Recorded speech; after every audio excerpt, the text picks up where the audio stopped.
Assalamualaikum warahmatullahi wabarakatuh. Perkenalkan, kami dari kelompok 3. Di sini saya akan memperkenalkan terlebih dahulu anggota dari kelompok 3. Yang pertama dari saya sendiri, yaitu Tri Ayu Pramudita dengan NIM 202012068. Yang kedua ada Alizia Venisa Fatra dengan NIM 202012059. Yang ketiga ada Novita Sevianti dengan NIM 202012056. Yang keempat ada Sakifa Unsasania dengan NIM 202012051. Dan yang terakhir ada Anggi Prativi dengan NIM 202012099. Di sini kami akan menceritakan tentang kasus fraud yang terjadi di Indonesia, yakni penggelembungan dalam laporan keuangan yang terjadi di TPS Food Aisyah yang merupakan human fraud. Kasus penggelembungan laporan keuangan TPS Food Aisyah merupakan human fraud.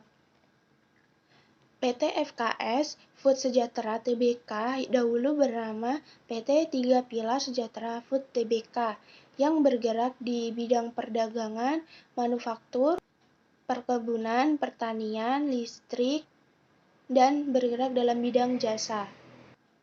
Sedangkan kegiatan usaha anak perusahaan adalah manufaktur mie dan perdagangan mie, khususnya mie kering, mie instan, dan sohun.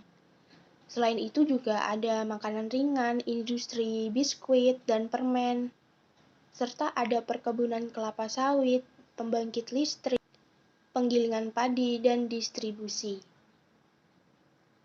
Perusahaan mulai beroperasional secara komersial pada tahun 1990.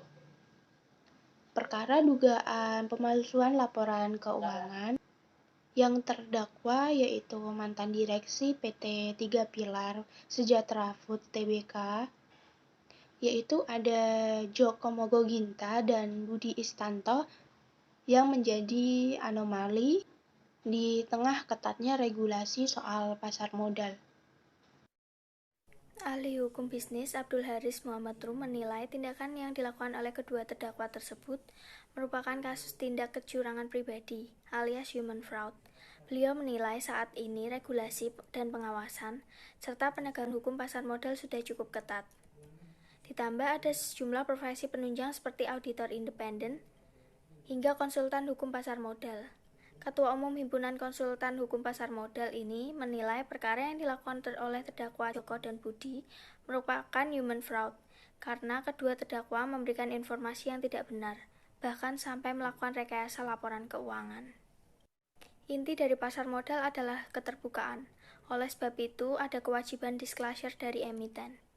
Audit yang baik pun hanya bisa dilakukan dengan informasi yang benar, sehingga hasil audit merefleksikan hal yang benar.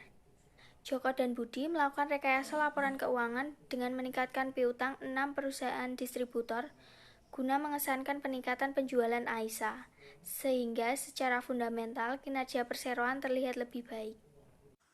Selain itu, dari hasil persidangan diketahui bahwa 6 perusahaan tersebut merupakan milik Joko pribadi, namun dicatat sebagai entitas pihak ketiga dalam laporan keuangan pada periode 2016 dan 2017. Rekayasa fundamental perusahaan yang dilakukan oleh Joko dan Budi turut melambungkan harga saham perseroan yang mulai merangkak pada pertengahan 2016 dan mulai memuncak pada pertengahan 2017 dengan harga 2.360 per lembar.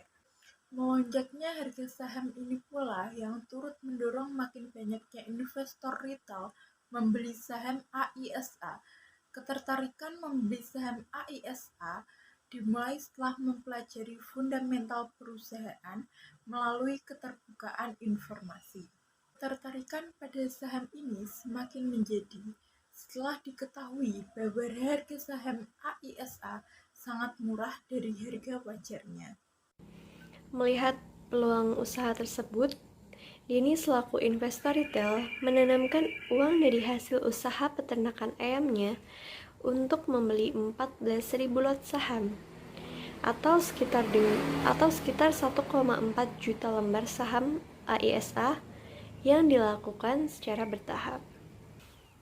Total dana yang ia investasikan itu sekitar 335 juta. Tak lama berselang, saham 3 pilar dibekukan bursa pada bulan Juli 2018 berkat rentetan masalah yang dihadapinya. Mulai dari gagal bayar bunga obligasi, ijaroh, perkara kepailitan, serta terungkapnya rekayasa laporan keuangan yang dilakukan oleh para mantan bosnya terdahulu.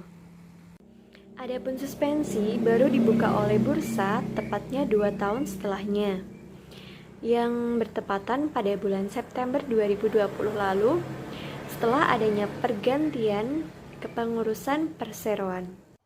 Sepanjang 2 tahun disuspensi, uang dari hasil bisnis ayam ini nyangkut di saham Aisyah.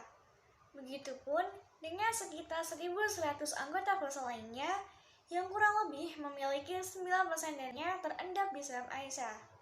Banyak investor retail yang mengalami kerugian akibat rentetan masalah yang merundung perseroan tersebut.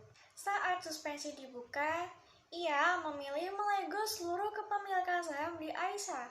Meskipun ada pula investor retail lain yang masih bertahan mengempit saham Aisyah karena mereka optimistis dengan manajemen mereka yang baru. Karena sebenarnya masalah ini memang bukan fraud dan bisnis mereka sebenarnya bagus. Sekian dari kelompok 3. Apabila ada kesalahan kata, pengucapan, dan pelafalan, kami mohon maaf.